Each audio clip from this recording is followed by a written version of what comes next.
Meron tayong recent concluded peace covenant the other day lang.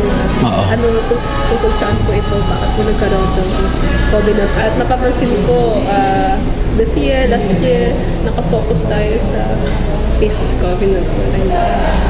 Okay, no? So considering no ang Basilan, no, isa sa mga sabihin na natin na declared na hotspot, no, when it comes to election, no. At kaya ito nagkaroon ng peace covenant dahil ito ay initiated by our PNP at kaya nga unang-una nais nating pasalamatan yung ating mga kapulisan dahil gumawa sila ng ganitong initiative, no, na magkaroon ng peace covenant. So doon sa peace covenant, marami nakasaad doon, no. Isa na doon is yung no vote buying, magkaroon ng fair election, honest election, no, sa lahat, at saka yung sabihin natin na susunod talaga doon sa patakaran ng COMELEC tuwing may halalan, no, kasi at saka siguro naman na obserbahan natin na sa mga past o sa mga dati pang mga eleksyon o halalan, nagkaroon ito ng mga iba't ibang klaseng problema. At yun na nga, kaya nga na-declare tayo as one of the hotspot dito sa buong Pilipinas, no? Kaya nag-conduct ang PNP, no? Ito spearhead ito ng PNP, no? Nag-conduct ng PNP na lahat ng mga candidates o yung lalahok sa halalan o sa sabak sa eleksyon, magkaroon ng parang isang mutual agreement. At dapat sundin or may I say hopefully may implemento ng maayos at susundin talaga ng ating mga aspirants at saka mga incumbent candidates. Sir, just granting na magkaroon ng mga violators dun sa agreement natin sa peace covenant, meron po bang napapataw ng mga penalty or meron po ba kayong napag-usapan? Actually, wala naman napag-usapan kung mayroon bang napapataw ng mga penalties or whatsoever. Pero siguro nasa PNP na yan kung anong action din ang gagawin nila kung halimbawa ay may makikita silang mga lalabag at lumalabag doon sa nakasunduan. Sir, regarding naman sa Lagban, meron po kayong idea tungkol dito? Okay, sa Lagban, no? At itong Lagban na to, isa to sa mga programa ng ating Pangulo, no, si Pinoy or si Presidenteng Noynoy, na ito ay in connection din doon sa mga iba't ibang nangyaring mga delubyo na dumaan sa atin, no? Tulad nung Sendong or yung bago lang yung ano ba yung Pablo, oo. Na kung saan nakadulot ito ng malaking pinsala sa mga lugar na dinaanan nito, lalong-lalo na yung ekonomiya nila at saka yung mga na-aksidente o mga casualties, no. So dahil sa ganon, dahil sa panahon ngayon yung lugar natin lagi nang dinadaanan ng bagyo.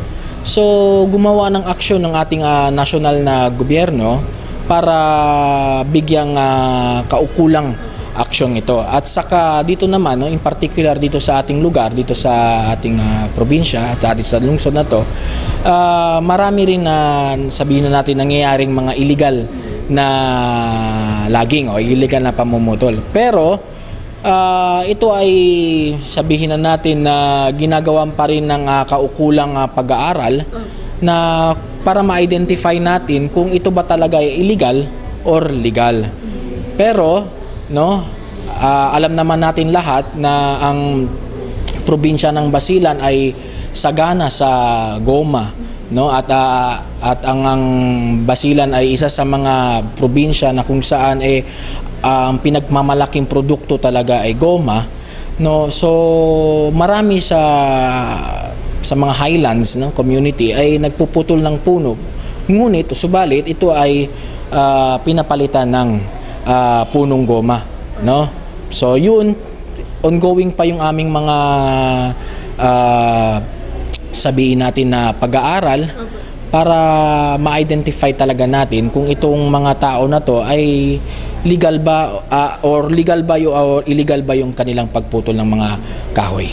Yung mga truck, pinatawag namin yung atensyon ng mga Copra owners, no, yung mga bodega owners, no.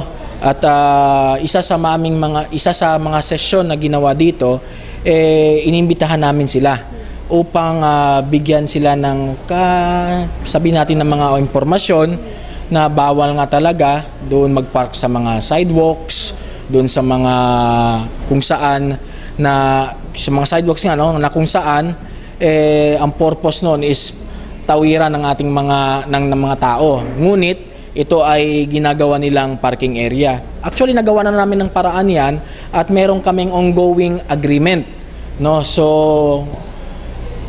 ongoing agreement, ngunit dahil sa nakita natin nga na parang medyo lumabag na naman sila doon sa aming usapan, siguro papatawagan na naman natin yung atensyon nila, at ito ay through the Committee on Transportation.